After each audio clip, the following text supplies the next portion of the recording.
On demand from Comcast, the same day as the DVD. Better life.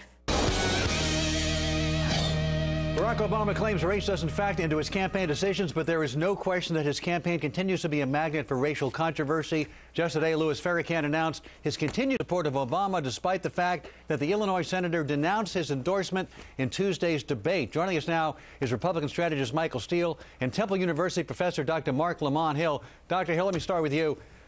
He's been very clear, Barack Obama has, that he renounced and rejects the endorsement of Louis Farrakhan. What more does he have to say at this point to stop being hit over the head with a Farrakhan endorsement? There's absolutely nothing else he can do. He went to extravagant lengths during the debate to show that he didn't approve of Farrakhan's endorsement. There's nothing else he can do. I think people will continue to bring it up to keep muddying the waters and racializing the conversation, but there's nothing Obama can do. He handled it the best way he could based on his beliefs. And Michael Steele, nobody was talking about the endorsement yesterday of John McCain by John Hagee, who's an end of times pastor, who said some very negative things about the Catholic Church. And Senator McCain has said he's honored to have the endorsement. Let me show you what John Hagee has said. Let's roll that. When Adolf Hitler came to power, he said, "I'm not going to do anything in my lifetime that hasn't been done by the Roman Church for the past 800 years. I'm only going to do it on a greater scale and more efficiently." And he certainly has done just exactly that. This false religious system is going to be totally devoured by the Antichrist. And Michael Steele, he also said Jews are responsible for being persecuted. Should John McCain renounce that endorsement? I guess. I mean, I'm unfamiliar with that particular comment that this pastor has said, but if that's in fact the case, and the McCain campaign feels that it is an issue or something that they do not want to be associated with, absolutely. You know, I think the same is true with Barack. I mean, the interesting thing about Barack is instead of just coming out and saying, no, this is not something that I support and I denounce it, he kind of did the dance. And I think that's what creates more of an issue and more of a story. Well, what do you mean dance? What more does he have to do? He's rejected the endorsement. Look, I mean, come on.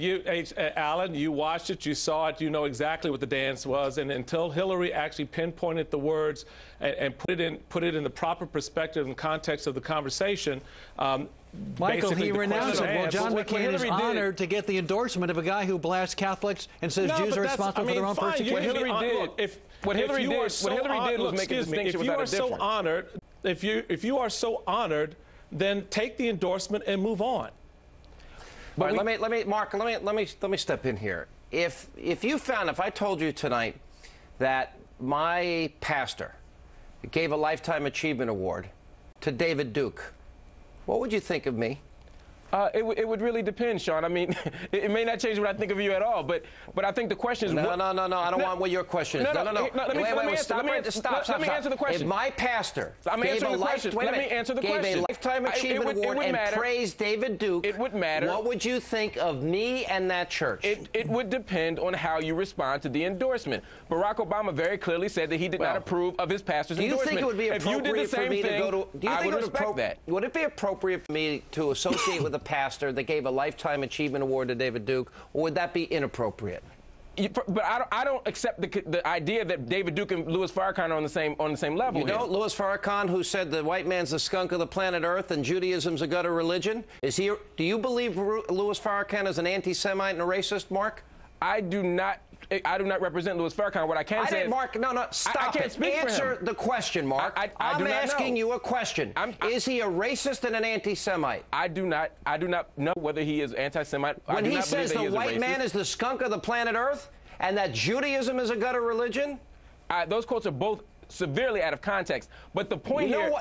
Stop right here. You're diverting, stop it. You're diverting the attention away from Barack Obama. The point is that Barack Obama has denounced those things. And all you're doing is muddying the water by ignoring the fact that Barack Obama has denied it. Where is your moral courage? Where is your moral strength and your integrity and your core values and your principles? He has a history of anti-Semitism and racism right now. And you don't have the moral courage to condemn it, and I find that reprehensible. What I find reprehensible is the fact that you are diverting attention away from the fact that Barack Obama has clearly distanced himself that it's from wrong both that Barack his Obama pastor and the endorsement of his pastor gave a Lifetime Achievement Award to this guy. And I'm going to tell you something. Obama said he didn't approve of it. What do you want him to do, Sean? I don't understand, Michael Steele. Why is there this reluctance among so many to identify Louis Farrakhan for the hate monger, the anti-Semite, and the racist that he is?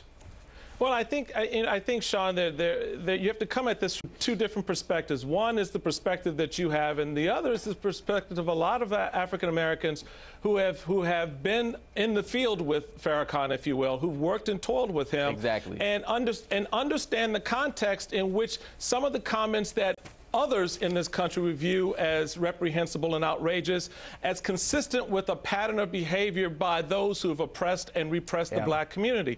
So you've got to keep it in the context here. And I think at the end of the day, you know, those words, those ugly words are harsh and they're terrible, and they should be renounced. I would never be a part of a church that honored somebody with racist and anti-Semitic views, and I think Barack Obama has a lot of questions to answer as this campaign goes on. Thank you guys for being with us. Senator Trent Lott tells us why Americans will vote for John McCain over Barack Obama. Senator